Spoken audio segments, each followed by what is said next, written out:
দেখছেন কলকাতা টিভি, ভাস্বতী রয়েছি আপনাদের সঙ্গে। শুরু করছি 4:04 দিক। ফের প্রধানমন্ত্রীকে চিঠি মুখ্যমন্ত্রীর।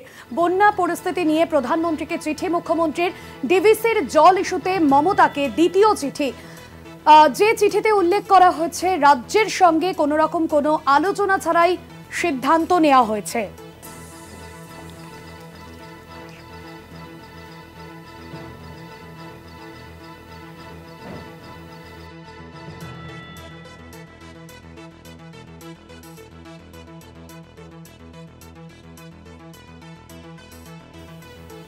এর আগে আমরা দেখেছিলাম প্রধানমন্ত্রী নরেন্দ্র মোদীকে চিঠি দিয়েছিলেন মুখ্যমন্ত্রী।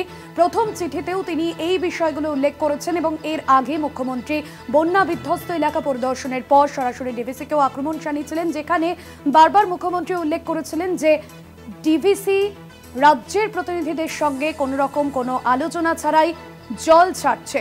ডিভিসির জল ইস্যুতে মমতার দ্বিতীয় চিঠি প্রধানমন্ত্রী নরেন্দ্র মোদীকে। রাজ্যের সঙ্গে কোনো রকম কোনো আলোচনা ছাড়াই সিদ্ধান্ত নেওয়া হয়েছে। চিঠিতে এমনই উল্লেখ করেছেন তিনি। এর আগে আমরা দেখেছিলাম কেন্দ্রীয় জলশক্তি মন্ত্রী তিনি যেমনটা দাবি করেছিলেন যে রাজ্যের প্রতিনিধিদের সঙ্গে আলোচনা করেই ডিভিসি জল ছাড়ে। আর এই মন্ত্রীর অর্থাৎ কেন্দ্রীয় জলশক্তি মন্ত্রীর যে দাবি, সেই দাবি উড়িয়ে দ্বিতীয়বার বন্যা পরিস্থিতি নিয়ে প্রধানমন্ত্রীকে চিঠি লিখলেন মুখ্যমন্ত্রী মমতা বন্দ্যোপাধ্যায়। এবং যেখানে প্রথম চিঠিতে, অর্থাৎ প্রথম চিঠি ছিল 4 পাতার, যেখানে তিনি উল্লেখ করেছিলেন রাজ্যের প্রতিনিধিদের সঙ্গে আলোচনা না করেই সিদ্ধান্ত নেওয়া হয়েছে, এবং দ্বিতীয় চিঠিতেও কিন্তু একইভাবে সেই বিষয়ে আলোকপাত করা হয়েছে। রাজ্যের সঙ্গে কোনো আলোচনা ছাড়াই সিদ্ধান্ত নেওয়া হয়েছে। প্রধানমন্ত্রীকে চিঠি মুখ্যমন্ত্রী।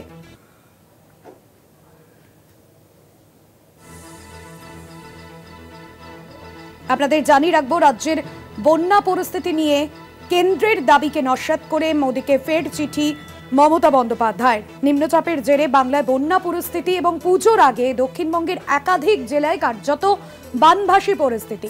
জল কিছুটা কমলেও এখনো পর্যন্ত কিন্তু দুর্ভোগের ছাপ স্পষ্ট, এবং তারই মাঝে মুখ্যমন্ত্রীর মুখে বারবার উঠে এসেছে ম্যানমেড বন্যার তথ্য। এর আগে 20শে সেপ্টেম্বর প্রধানমন্ত্রী নরেন্দ্র মোদীকে চিঠি দিয়েছিলেন মুখ্যমন্ত্রী, এবং সেই সঙ্গেও এ বিষয়ে তিনি উল্লেখ করেছিলেন রাজ্যের সঙ্গে আলোচনা না করেই জল ছাড়ার জন্য কার্যত ডিভিসিকে কাঠগড়ায় তুলেছিলেন তৃণমূল সুপ্রিমো। পাশাপাশি ডিভিসির সঙ্গে আগামী দিনে তিনি সম্পর্ক রাখবেন কিনা এ বিষয়েও কিন্তু তিনি উল্লেখ করেছিলেন, এবং ডিভিসির সঙ্গে সমস্ত সম্পর্ক ছিন্ন করার হুঁশিয়ারিও দিয়েছিলেন তিনি। পাশাপাশি কেন্দ্রীয় জলশক্তি মন্ত্রকের তরফে রাজ্যকে লেখা চিঠিতে মমতার সেই দাবিতে নস্যাৎ করা হয়, এবং চিঠিতে উল্লেখ করে জানা হয় রাজ্যের সম্মতি নিয়েই জল ছাড়ে ডিভিসি। এবার সেই চিঠির পাল্টা 4.5 পাতার চিঠি লিখে কেন্দ্রীয় জলশক্তি মন্ত্রকের দাবিকে উড়িয়ে দিলেন মুখ্যমন্ত্রী মমতা বন্দ্যোপাধ্যায়। নিম্নচাপের জেরে রাজ্যের বিভিন্ন জায়গায় বন্যা পরিস্থিতি। পুজোর আগে দক্ষিণবঙ্গের একাধিক জেলায় বন্যা পরিস্থিতি। জল কমলেও কিন্তু দুর্ভোগ এখনো পর্যন্ত কাটেনি। ডিভিসির অতিরিক্ত জল ছাড়ার ফলে যে বন্যা পরিস্থিতি তৈরি হয়েছে তা এক প্রকার স্পষ্ট করে দিয়েছেন মমতা বন্দ্যোপাধ্যায়। এবং বন্যা কবলিত এলাকা পরিদর্শনে গিয়ে মমতা বন্দ্যোপাধ্যায় কেন্দ্রকে নিশানা করে তিনি বলেছেন, নিজেদের রাজ্যকে বাঁচাতে অর্থাৎ ঝাড়খণ্ডকে বাঁচাতে বাংলাকে ডুবিয়েছে। বন্যা পরিস্থিতি নিয়ে প্রধানমন্ত্রীকে এ নিয়ে চিঠিতে উল্লেখ করেছেন মমতা বন্দ্যোপাধ্যায়। আর সেই চিঠিতে রাজ্যের বন্যা পরিস্থিতির জন্য ডিভিসিকে কাঠগড়ায় তোলেন মুখ্যমন্ত্রী। যদিও কেন্দ্রীয় জলশক্তি মন্ত্রীর যে দাবি রাজ্যের সম্মতি নিয়েই ডিভিসি জল ছাড়ে, এই দাবি মানতে পারছি না। যদিও মন্ত্রীর এই দাবিকে উড়িয়ে পাল্টা চিঠি দিয়েছেন মমতা বন্দ্যোপাধ্যায়। এই নিয়ে দ্বিতীয়বার বন্যা পরিস্থিতি নিয়ে প্রধানমন্ত্রীকে চিঠি মমতা।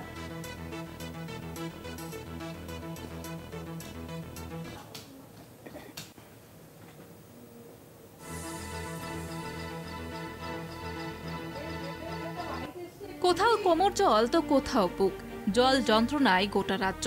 বৃষ্টি কমেছে প্রায় 1 সপ্তাহ আগে, কিন্তু ডিভিসির ছাড়া জলে ভাসছে গ্রামকে গ্রাম। বিপর্যস্ত জনজীবন, রাস্তায় চলছে নৌকা, নষ্ট বিঘার পর বিঘা চাষের জমি।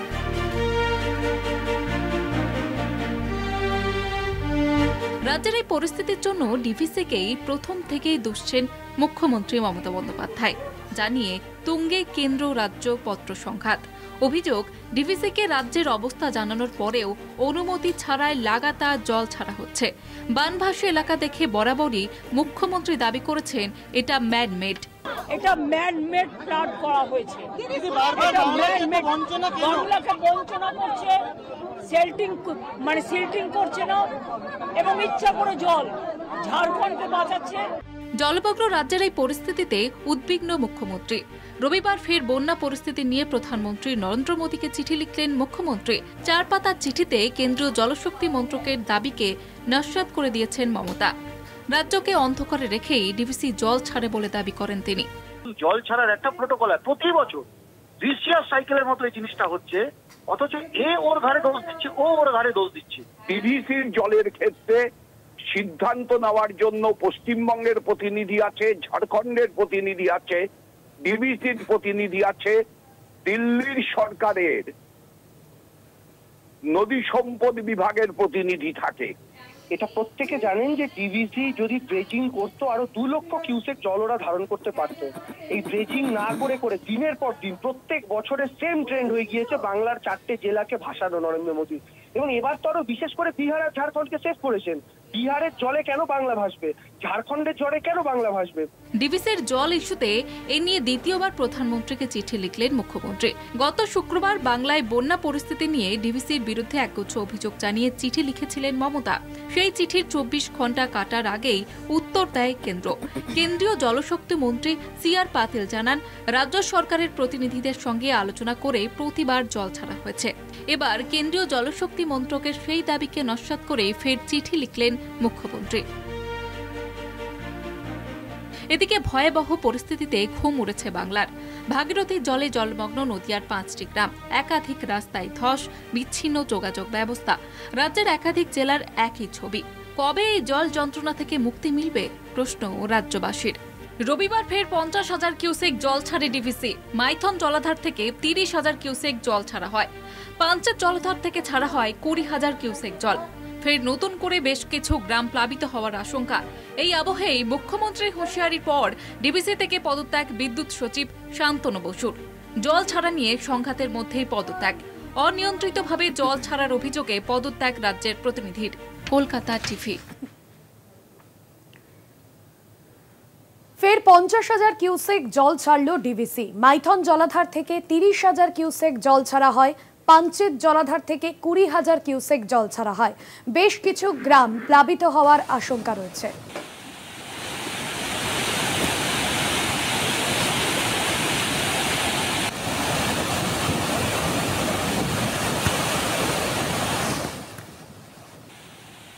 পবিত্র বন্দ্যোপাধ্যায় আমাদের প্রতিনিধি রয়েছেন ফোন লাইনে।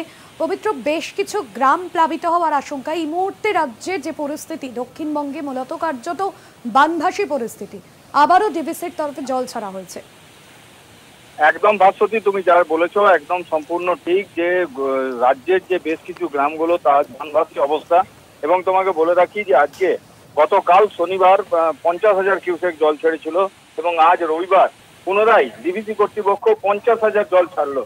এবং তোমাকে বলে রাখি যে মাইথন জলাধার থেকে 30,000 জল ছেড়েছে ডিভিসি কর্তৃপক্ষ এবং পাঞ্চেত জলাধার থেকে 20,000 জল ছেড়েছে। কিন্তু এই 50,000 জল কালকে 50,000 মানে মোট 24 ঘন্টার মধ্যে প্রায় 1 লক্ষ কিউসেক জল ছেড়ে দিল ডিভিসি কর্তৃপক্ষ। এবং তার ফলে তোমাকে বলে রাখি যে রাজ্যের যেসব জেলার গ্রামগুলি বন্যার কবলে পড়ে আছে তাদের তো জনজীবন আরো ব্যাহত হচ্ছে বা আরো ব্যাহত হবে। কারণ যে এই যে জল সেখানে যাবে এবং জমা হলে সেই অঞ্চলে জলের মাত্রা বাড়তেই থাকবে। এবং এই যে বারবার মুখ্যমন্ত্রী বারবার প্রধানমন্ত্রীকে জানানো সত্ত্বেও এবং সেখান থেকে কোনো বার্তা আসছে না বা কোনো, এই যে ডিভিসির জল, সেদিকে যেমন মুখ্যমন্ত্রী একদিকে বলেছেন যে ডিভিসি এই যে জল ছাড়া মানে ম্যানমেড বন্যা হচ্ছে এই রাজ্যে, সে কথা এক কথা বলাই যেতে পারে ঠিক। কারণ যে তুমি জানো যে ডিভিসির যে জলাধার দুটি, মাইথন জলাধার এবং পাঞ্চেত জলাধার, এই দুটি জলাধার এর বয়স প্রায় 60 থেকে 70 বছর। এবং এই সময়ের সাথে সাথে এই যে জলাধারগুলির যে গভীরতা, সেই গভীরতা কমতে শুরু করেছে এবং জল ধারণের ক্ষমতাও কমেছে। কিন্তু এই জল ধারণের ক্ষমতা বাড়াবার জন্য কোনো সদর্থক ভূমিকা নিচ্ছে না রাজ্য সরকার, না কেন্দ্র সরকার, কেন্দ্র সরকার না খনন করছে। এবং তার ফলেই এই যে জল ধারণের ক্ষমতা কমে যাওয়ার ফলে ডিভিসি কর্তৃপক্ষ অল্প বৃষ্টি হলেই জল ছেড়ে দিচ্ছে এবং তার ফলে প্রভাব হচ্ছে রাজ্যে সাধারণ গ্রামগুলি, যেগুলো যে অঞ্চলে সাধারণ মানুষ, গ্রামগুলিতে সাধারণ মানুষের জনজীবন তা ব্যাহত হচ্ছে। তারা বিপদে, জনজীবন তাদের বিপদে এখন, কেন এখন তারা প্রায় জলে ভাসছে, এ কথা বলাই যেতে পারে। অতএব ডিভিসি কোনো দিকেই যাকে বলে কার্যস্ব পরিবেদনা, কোনো কর্ণপাত না করে জল তারা নিজের মতন ছেড়েই যাচ্ছে। এর ফলে রাজ্যে আরো বানভাসী হতে চলেছে রাজ্যবাসী। ধন্যবাদ পবিত্র। মুখ্যমন্ত্রীর হুঁশিয়ারির পরেই ডিভিসি থেকে পদত্যাগ রাজ্যের প্রতিনিধির। পদত্যাগ করলেন বিদ্যুৎ সচিব শান্তনু বসু। জল ছাড়া নিয়ে সংঘাতের মধ্যেই পদত্যাগ, অনিয়ন্ত্রিতভাবে জল ছাড়ার অভিযোগে পদত্যাগ। মুখ্যমন্ত্রীর হুঁশিয়ারির পরেই ডিভিসি থেকে পদত্যাগ করলেন রাজ্যের প্রতিনিধি, পদত্যাগ করলেন বিদ্যুৎ সচিব শান্তনু বসু। জল ছাড়া নিয়ে রাজ্যের সঙ্গে ডিভিসির যে সংঘাতের আবহ তৈরি হয়েছে তারই মাঝে পদত্যাগ, অনিয়ন্ত্রিতভাবে জল ছাড়ার অভিযোগে পদত্যাগ।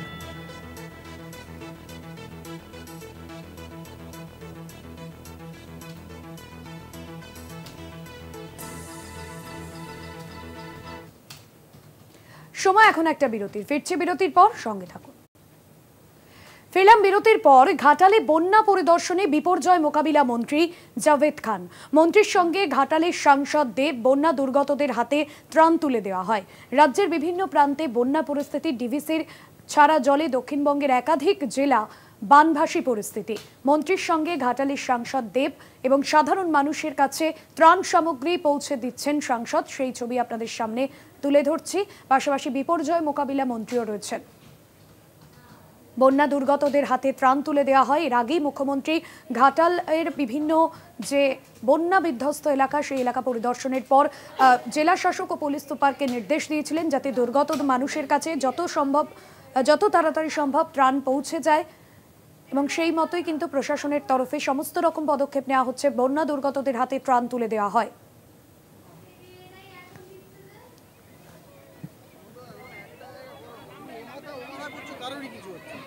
মন্ত্রীর সঙ্গে ছিলেন ঘাটালের সাংসদ দেব।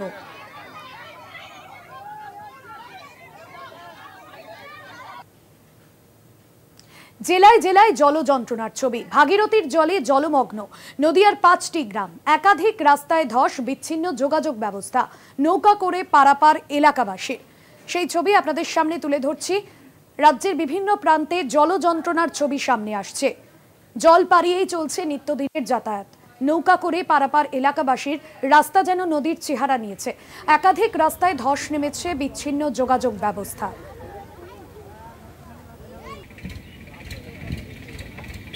ডিভিসির ছাড়া জলে রাজ্যের বিভিন্ন প্রান্তে যে বানভাসী পরিস্থিতি তৈরি হয়েছে, মূলত দুর্ভোগে পড়েছেন দক্ষিণবঙ্গের মানুষজন এবং নৌকা করে পারাপার এলাকাবাসীর। নদিয়ার 5টি গ্রামে জলমগ্ন পরিস্থিতি।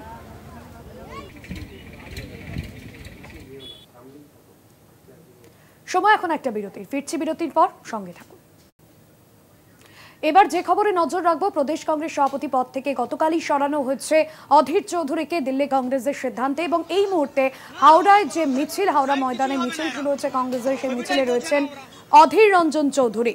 সেই মিছিলের ছবি আপনাদের সামনে তুলে ধরছি। গতকালই আমরা দেখলাম যে জল্পনা চলছিল, সেই জল্পনাই সত্যি হলো।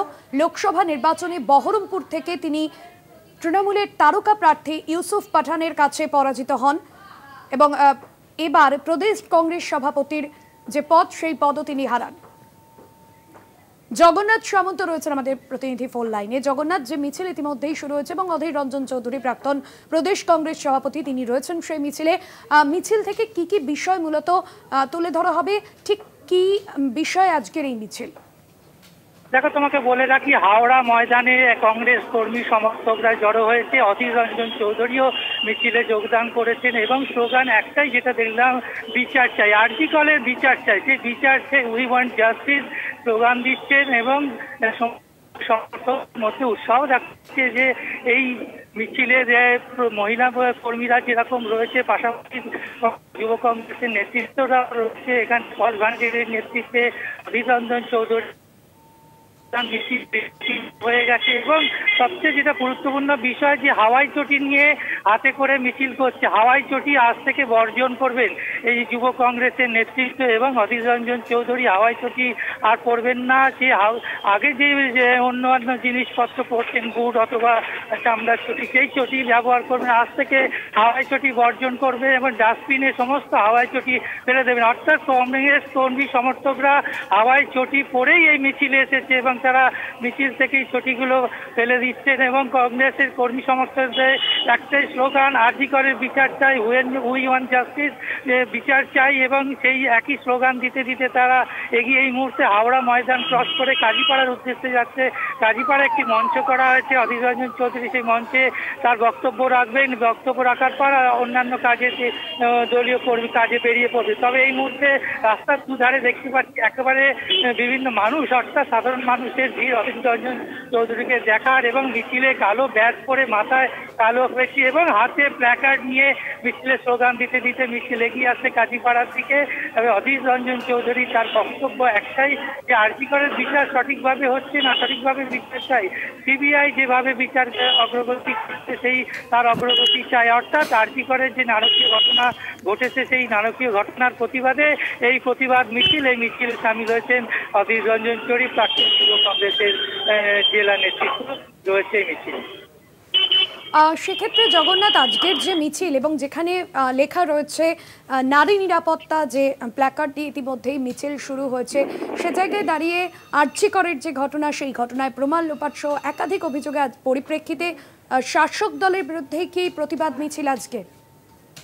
একেবারে তুমি ঠিকই বলেছো। অভিযোগের তীর শাসক দলে যেভাবে প্রমাণ লোপাট এবং যে ঘটনা একদম সবাই চাক্ষুষ দেখেছে, যে ভাঙচুর এবং যেখানে ঘটনা ঘটেছে সেখানে কিভাবে তাণ্ডব চলেছে, সেই ঘটনা তারা আতঙ্কিত। যে এই প্রমাণ, অর্থাৎ এই যে ঘটনা ঘটেছে আদৌ কি প্রমাণ পাওয়া যাবে, সিবিআই কি কোনো প্রমাণ পাবে? অর্থাৎ শাসক দলের দিকেই অভিযোগ তুলছেন অধীর রঞ্জন চৌধুরী। কেন এইভাবে যদি প্রক্রিয়া চলে, সিবিআই যদি না পায়, তাহলে আগামী দিনে আরো বড় আন্দোলনে তিনি নামবেন। কিন্তু বিচার চাই। অর্থাৎ যে ঘটনা ঘটেছে সেই ঘটনার তিনি একেবারে বিক্ষোভ সমাবেশ এবং বিভিন্ন জায়গার প্রতিবাদ তুলে ধরছেন, যাতে আরজিকর ঘটনা সত্য বেরিয়ে আসুক, সত্য যারা এই ঘটনার সঙ্গে যুক্ত আছে তারা ধরা পড়ুক এবং ধরা পড়ে তাদের বিচার হোক। অর্থাৎ বিচারের দাবিতেই এই সমাবেশ এবং বিভিন্নভাবে জায়গা যেরকম হচ্ছে। আজকেও হাওড়া ময়দান থেকে কাজীপাড়া অবধি মিছিল আসছে এবং মিছিলে প্রচুর যুব কংগ্রেসের কর্মীবৃন্দরা সামিল হয়েছেন এবং যুব কংগ্রেসের মহিলা নেতৃত্বরাও রয়েছেন। এবং এই মিছিলের মধ্যে তাদের একটাই দাবি যে নারী সুরক্ষা, অর্থাৎ বিভিন্ন পোস্টার প্ল্যাকেটে রয়েছে পশ্চিমবঙ্গে নারী সুরক্ষা, নারীকে সুরক্ষা দিতে হবে, এই ঘটনার দোষীকে অবিলম্বে গ্রেপ্তার করতে হবে। জানো গ্রেপ্তার হয়েছে, কিন্তু আরো যারা মূল কাণ্ডারি এর মধ্যে রয়েছে তাদের গ্রেপ্তারির দাবি চাইছে। অর্থাৎ আজকে এই মিছিলে প্রতিবাদ মিছিল এগিয়ে আসছে আস্তে আস্তে কাজীপাড়াতে। একদমই ধন্যবাদ জানাবো। জগন্নাথ সামন্ত আমাদের প্রতিনিধি ছিলেন আমাদের সঙ্গে ফোন লাইনে। এই মুহূর্তে যে ছবি আপনাদের সামনে তুলে ধরছি, দলের কেন্দ্রীয় কমিটিতে তো রয়েছে, এমনটাই বললেন অধীর রঞ্জন চৌধুরী। হাওড়া ময়দানে মিছিলে সামিল হয়েছেন অধীর রঞ্জন চৌধুরী এবং সেখানে হাওয়াই চটি ছুঁড়ে ফেলার ডাক দিয়েছেন তিনি এবং সরাসরি শাসক দলের বিভিন্ন বিষয় অভিযোগকে সামনে রেখে আজকের এই প্রতিবাদ মিছিল। কি বলেছেন মিছিল থেকে অধীর রঞ্জন চৌধুরী, শোনাবো আপনাদের। कोई भी प्रेसिडेंट बन सकते, मेरे पहले कोई प्रेसिडेंट थे, अगले तारीख भी कोई प्रेसिडेंट बनेगी। ये पार्टी की है तो प्रेसिडेंट कोई बनते हैं, इसको प्रेसिडेंट पर छोड़ने पड़ते, इसमें क्या फर्क पड़ते हैं? कोई नहीं फर्क पड़ते। जो भी पार्टी, हमारे पार्टी के आला कमान अधिकार है, किसी को भी चुन सकते, किसी को चुना प्रेसिडेंट के लिए, इसमें हर्जा क्या है? इसमें कोई आपत्ति नहीं मुझे।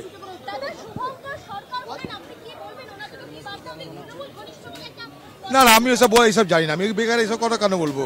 সে কংগ্রেসের প্রেসিডেন্ট মানে কংগ্রেসের প্রেসিডেন্ট, তৃণমূলের ঘনিষ্ঠ হতে যাবে কেন? হঠাৎ না, এটা অনেকদিন ধরে এই প্রক্রিয়া চলছে, হঠাৎ কিছু হয়নি। কেন্দ্রীয় নেতৃত্ব মনে করেছে তাই পাল্টিয়েছে। আমাদের মতামত নেওয়া হয়েছিল, অনেকের মতামত নেওয়া হয়েছিল।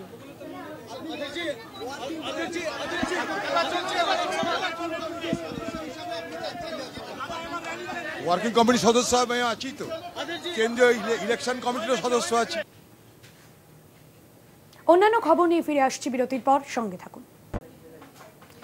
ফিরলাম বিরতির পর, আর যে খবরে নজর রাখবো, ফের মা ফ্লাইওভারে মাঞ্জা সুতোয় আহত পুলিশ কর্মী। আহত বিধাননগরের পুলিশ কর্মী, এমনটাই জানা যাচ্ছে। বিধাননগরের পুলিশ কর্মী শাহনওয়াজ আলী আহত হয়েছেন। ফের মা ফ্লাইওভারে মাঞ্জা সুতোয় আহত এক পুলিশ কর্মী। রিয়া মাঝি আমাদের প্রতিনিধি রয়েছেন ফোন লাইনে। রিয়া, কি জানা যাচ্ছে, কিভাবে ঘটল এই দুর্ঘটনা? ফের মা ফ্লাইওভারে এই দুর্ঘটনা যেটা দেখা যাচ্ছে যে একদম মা ফ্লাইওভার বিধাননগরের দিকে সে যাচ্ছিল এই ব্যক্তি, এবং যেমনটা জানা গিয়েছে যে শাহনওয়াজ আলী বিধাননগর কর্মরত তিনি যখন সল্টলেকের দিকে যাচ্ছিল সেই সময় মাঞ্জা সুতোতে আহত হয় এবং আচমকাই মাঞ্জা সুতো লাগে এবং মাথা থেকে কেটে কিন্তু রীতিমতো রক্ত ঝরতে থাকে এবং তারপরেই সেখান থেকে তাকে নিয়ে যাওয়া হয় একটি হাসপাতালে নিয়ে যাওয়া হয়। সেখানেই তার চিকিৎসাধীন রয়েছে এই মুহূর্তে তিনি, এবং এই নাম শাহনওয়াজ আলী, বিধাননগরে কর্মরত বলে এমনটাই জানা যাচ্ছে। ধন্যবাদ জানাবো। রিয়া মাঝি আমাদের প্রতিনিধি ছিলেন ফোন লাইনে।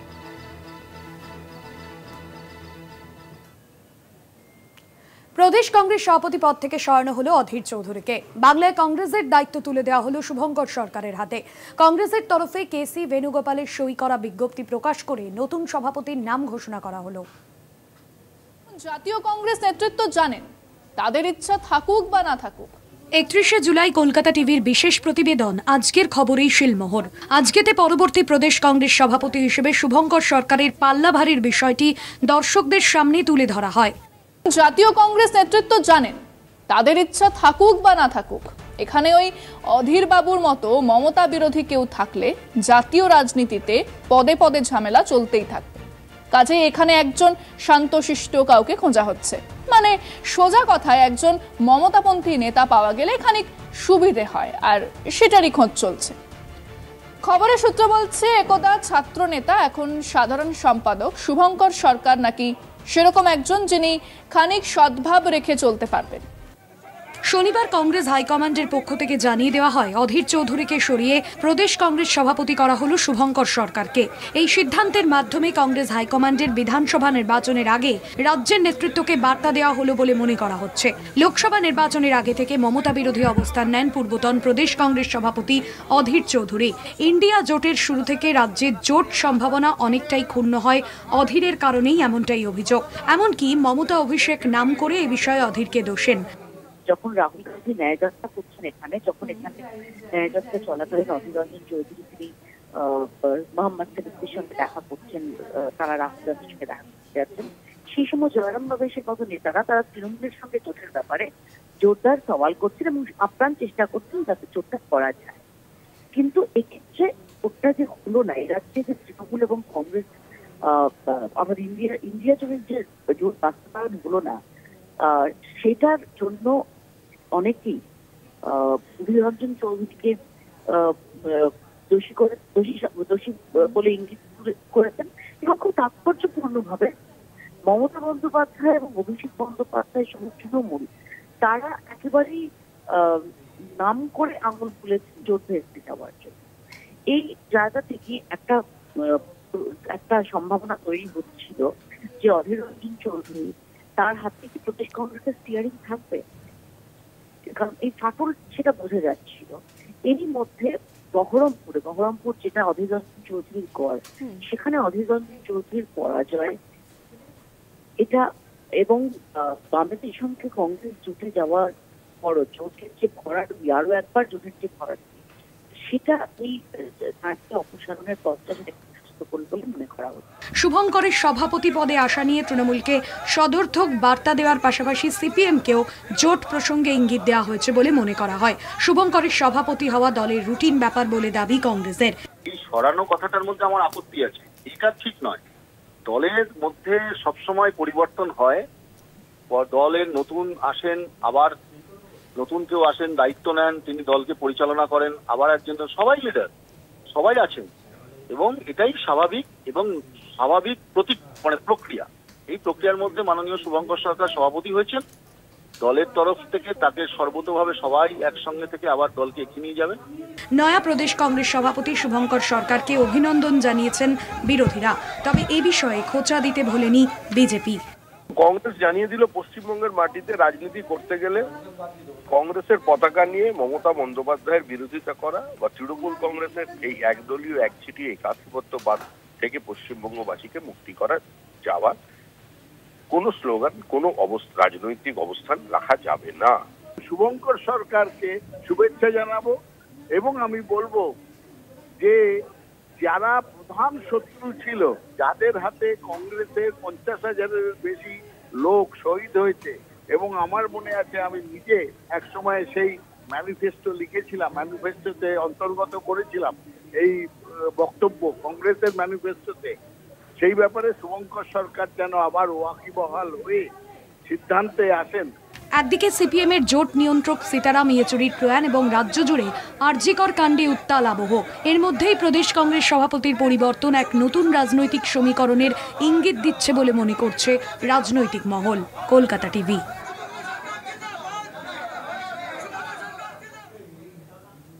ঘাটাল মাস্টার প্ল্যানের জন্য রাজনীতিতে ফিরে এসেছি। এই সরকার, এই দল মাস্টার প্ল্যানটা বাস্তবায়িত করবে। 3 মাসের মধ্যে ঘাটাল মাস্টার প্ল্যানটা করা সম্ভব নয়। 4 থেকে 5 বছরের প্ল্যান এটা, এমনটাই জানালেন ঘাটালের সাংসদ দেব।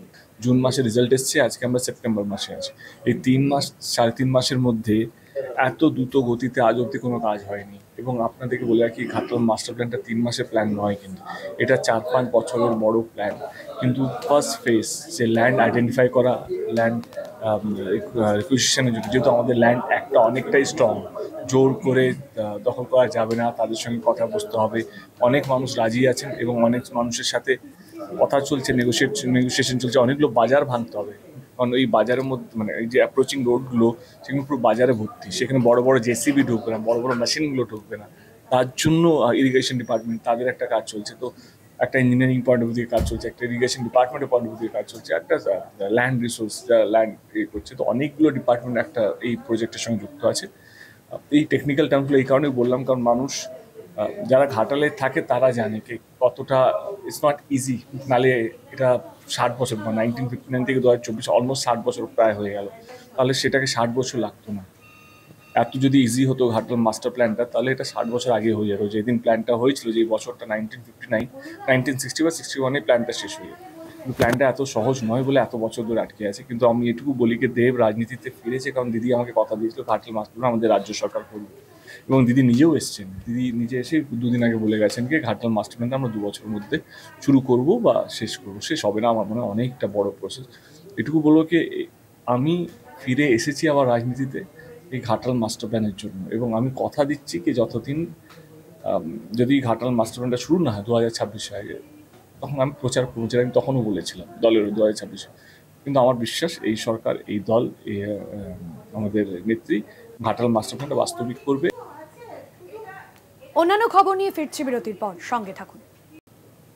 ফিরে এলাম বিরতির পর। যে খবরে নজর রাখবো, আত্মহত্যার চেষ্টা টলিউড শিল্পী তনুশ্রী দাসের। টলিউডের জনপ্রিয় হেয়ার ড্রেসার তনুশ্রী দাস গায়ে আগুন দিয়ে আত্মহত্যার চেষ্টা, আশঙ্কাজনক অবস্থায় হাসপাতালে ভর্তি তনুশ্রী দাস। ইন্ডাস্ট্রির কয়েকজনের বিরুদ্ধে ষড়যন্ত্রের অভিযোগ। টলিউডের জনপ্রিয় হেয়ার ড্রেসার তনুশ্রী দাস, গতকালই এই ঘটনা ঘটে এবং ঘটনায় সোশ্যাল মিডিয়ায় সরব হয়েছেন অভিনেত্রী সুদীপ্তা চক্রবর্তী। অভিনেত্রীর হুঁশিয়ারি, এই ঘটনার শেষ দেখে ছাড়ব।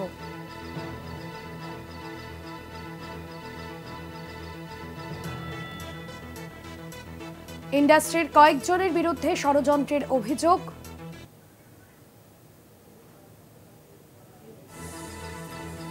ইতিমধ্যে এই ঘটনায় একটি ভাইরাল অডিও সামনে এসেছে। ভাইরাল অডিওতে ঠিক কি কথোপকথন শোনাবো। আমি তনুশ্রী বলছি। তোমরা জেনারেল মেম্বারদেরকে বলছি, তোমরা সবাই জানো যে আমাকে 3 মাস সাসপেন্ড করেছিল। আমি 3 মাস জানি না আমি কি করেছি, তাও আমি অন্যায় স্বীকার করে নিয়ে 3 মাস আমি ঘরে বসেছিলাম। তাতে করে আমার প্রচুর দেনা হয়ে গেছে, আমার বাড়ির লোন চলে, আমার বড় অসুস্থ, আমার মেয়ের পড়াশোনা চালাতে হয়। তো আমি 3 মাস সাসপেন্ড হওয়ার পরে আমি টুকটাক কাজ করছিলাম। আমি নিজে কাজ ধরেছি, এর আগে 2 দিন 2টো কাজ ধরেছিলাম, আমাকে সেক্রেটারি করতে দেয়নি। বলেছে যে না তুমি নিজে কাজ ধরে কাজ করতে পারবে না। কিন্তু যখন আমরা সাসপেন্ড যখন তুলেছিল তখন আমাদেরকে বলেছিল যে কাজ করতে পারবে না নিজেরা কাজ ধরে। কিন্তু যখন আমি বলেছিলাম যে আমার তো বাইরের কাজ অনেক হয়, তাহলে আমি কি কাজটা করতে পারবো না, তখন আমাকে সেক্রেটারি বলেছিল এটি তুমি ফোন করো। আমি ফোন করেছিলাম, আমার দুটো কাজ আমাকে করতে দেওয়া হয়নি। তো আমি আজকে অনেক কষ্টের সঙ্গে আমি আজকে গ্রুপে সবাইকে জানাচ্ছি আমার কালকে কাজ শুরু। আমাকে আজকে হঠাৎ করে আমার ম্যানেজার ফোন করে বলছে যে তুমি ওখানে কাজ করতে পারবে না, তোমার গিল্ড থেকে ফেডারেশনকে জানিয়েছে অরিজিৎ দাকে। আমি অরিজিৎ দাকে ফোন করেছিলাম, অরিজিৎ দা বললো হ্যাঁ তোমাদের সেক্রেটারি বলেছে যে তোমাকে যেন কোনো কাজে না নেওয়া হয়, গিল্ড তোমাকে যা কাজ দেবে তাই কাজ করবে। এবার তোমরা বলো আমি কি করব? আমার দেওয়ালে পিঠ থেকে গেছে, এবার আমার সুইসাইড করা ছাড়া কোনো উপায় নেই। কেন আমি অনেক টাকা দেনা করে ফেলেছি, আমার ওই দেনা শোধ করতে হবে। আমার ওই এক শিফট করে কাজ করে আমার দেনা মিটবে না। আমি অনেক কাকুতি মিনতি করেছি সবার কাছে, কিন্তু কেউ আমাদের কথা শোনেনি। তাই আমি জেনারেল মেম্বারের কাছে সব কিছু বললাম, এবার তোমরা বিচার করো যে আমি কি করব। আর আমি যদি কিছু করি তার জন্য তাই এই আমার এই কমিটির লোকরাই হবে। আর এই নিয়ে আমরা কথা বলেছিলাম অভিনেতা রুদ্রনীল ঘোষের সঙ্গে, তার কি প্রতিক্রিয়া শোনাবো। দেখুন, সবাই জানে যে এখানে পরিষ্কার তৃণমূলী একটা অদ্ভুত তালিবানি শাসন চলে। কতজন টেকনিশিয়ান কাজ করবে, কারা কারা কোন কোন টেকনিশিয়ান কাজ পাবে তা তাদের যোগ্যতা দ্বারা ঠিক হয় না। ফেডারেল টেকনিশিয়ানদের যে বিভিন্ন কাজের বিভাগ আছে সেগুলোকে বলা হয় এক একটি গিল্ড। যেমন এই তনুশ্রী দেবী, তিনি হেয়ার ড্রেসার গিল্ডের ছিলেন। কিন্তু মুশকিলটা হচ্ছে যে কোনো যে এই টেকনিশিয়ান মানে যারা অভিনেতা অভিনেত্রী ছাড়া যারা অত্যন্ত গুরুত্বপূর্ণ এবং যাদের ছাড়া একটা শুটিং হয় না, টেকনিশিয়ানদের এই বিভিন্ন রকম গিল্ড বা বিভাগ, সেই বিভাগকে নিয়ন্ত্রণ করে হচ্ছে ফেডারেশন।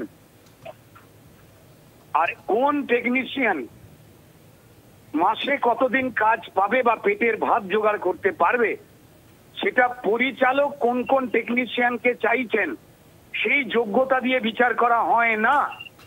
দুর্ভাগ্যজনকভাবে এই তালিবানি অঙ্কে ফেডারেশনের কিছু লোকজন দ্বারা নিয়ন্ত্রিত হয় এটা। যারাই অন্যায়ের বিরুদ্ধে কথা বলেন, যারাই অত্যাচারের বিরুদ্ধে কথা বলেন, তাদেরকে কাজ দেওয়া হয় না। পরিচালক তাদের নাম চাইলেও এই ফেডারেশনের মাথায় যে সন্দীপ ঘোষেরা আরজি করের মতো বসে আছে, এই টলিউডি সন্দীপ ঘোষেরা, তারা ঠিক করে কারা কাজ পাবে আর পাবে না। 4:04 দিকে সময় এখন একটা বিরতির, ফিরে আসছি বিরতির পর, সঙ্গে থাকুন। যে খবরে নজর রাখবো, সুকান্ত মজুমদার শাসক দলকে তিনি সরাসরি কটাক্ষ করেছেন, যেখানে তার মন্তব্য মার খেলে মেরে আসবেন। দলীয় কর্মীদের নিদান সুকান্তর।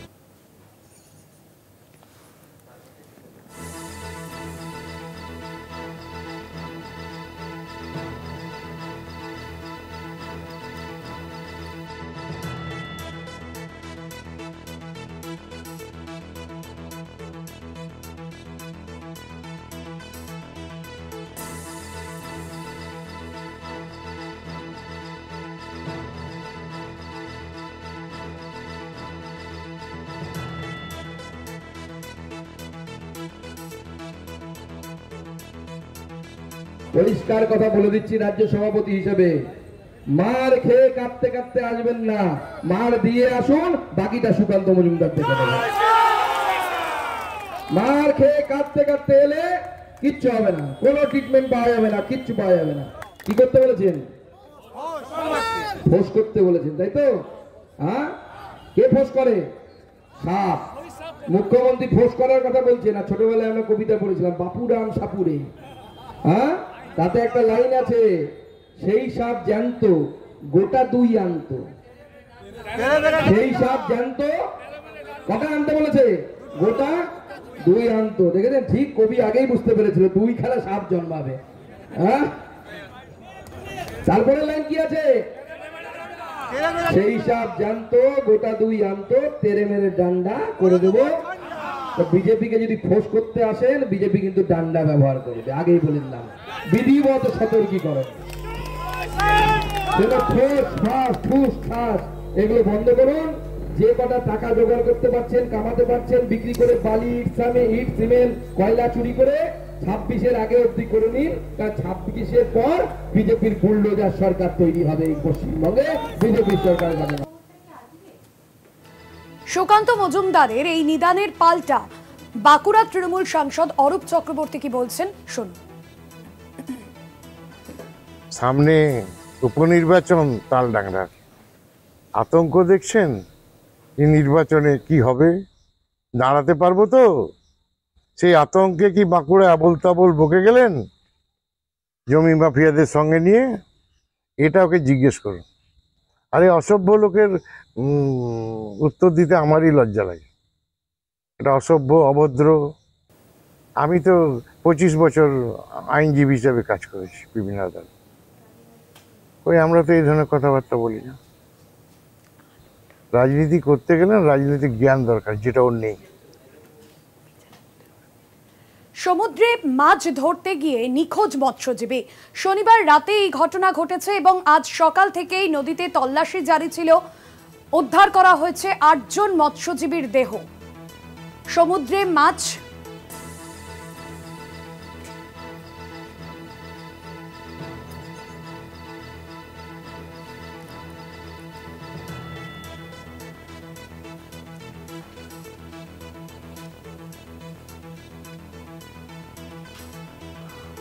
কোয়েল মন্ডল আমাদের প্রতিনিধি রয়েছেন ফোন লাইনে। কোয়েল, কি জানা যাচ্ছে? এখনো পর্যন্ত কি তল্লাশি জারি রয়েছে? এখনো পর্যন্ত কতজন মৎস্যজীবীকে উদ্ধার করা সম্ভব হয়েছে? একদমই দেখো, প্রথমত ভাস্বতী তোমাকে জানিয়ে রাখবো, এখনো পর্যন্ত 9 জন নিখোঁজ মৎস্যজীবীর মধ্যে 8 জন মৎস্যজীবীর দেহ উদ্ধার হয়েছে। ইতিমধ্যেই কিন্তু 8 জন মৎস্যজীবীর সেই দেহ আনা হয়েছে নামখানার হরিপুর ফেরিঘাটে। সেখানেই পরিবারের লোকজনেদের দিয়ে সেই দেহের শনাক্তকরণ করা চলছে এবং একে একে দেহগুলিকে ময়না তদন্তের জন্য অ্যাম্বুলেন্সে করে কাকদ্বীপ মহকুমা হাসপাতালের মর্গের উদ্দেশ্যে পাঠানো হচ্ছে। অন্যদিকে তোমাকে জানিয়ে রাখবো, গত শুক্রবার গভীর রাতে এই যে ট্রলার দুর্ঘটনা, এই ট্রলার দুর্ঘটনায় সর্বমোট 9 জন মৎস্যজীবী নিখোঁজ ছিল। এখনো পর্যন্ত 8 জনের দেহ উদ্ধার হলেও একজন মৎস্যজীবীর দেহ কিন্তু এখনো উদ্ধার হয়নি, অর্থাৎ একজন মৎস্যজীবী এখনো পর্যন্ত নিখোঁজ রয়েছে। এক্ষেত্রে সুন্দরবন পুলিশ জেলার পুলিশ সুপার শ্রী কোটেশ্বর রাও তিনি স্পষ্টত জানিয়েছেন যে একজন মৎস্যজীবী নিখোঁজ রয়েছে, যে গভীর সমুদ্রে যে জায়গায় দুর্ঘটনা ঘটেছিল সেখানে আবারও কিন্তু নতুন করে তল্লাশি অভিযান শুরু করা হবে এবং তারা সেই মৎস্যজীবীর দেহ উদ্ধারের চেষ্টাও করবে। ইতিমধ্যে হরিপুর ঘাটে মোতায়েন বিশাল পুলিশ বাহিনী একে একে উদ্ধার হওয়া সেই মৃতদেহগুলো 8টা যে মৃতদেহ তার দেহের শনাক্তকরণ চলছে এবং একে একে শনাক্তকরণ হয়ে যাওয়ার পর দেহগুলোকে ময়না তদন্তের জন্য পাঠানো হচ্ছে কাকদ্বীপ হাসপাতালে। পরিজনেরা কান্নায় ভেঙে পড়েছে ঘাটে। ধন্যবাদ জানাবো তোমায়। কোয়েল মন্ডল আমাদের প্রতিনিধি ছিলেন ফোন লাইনে।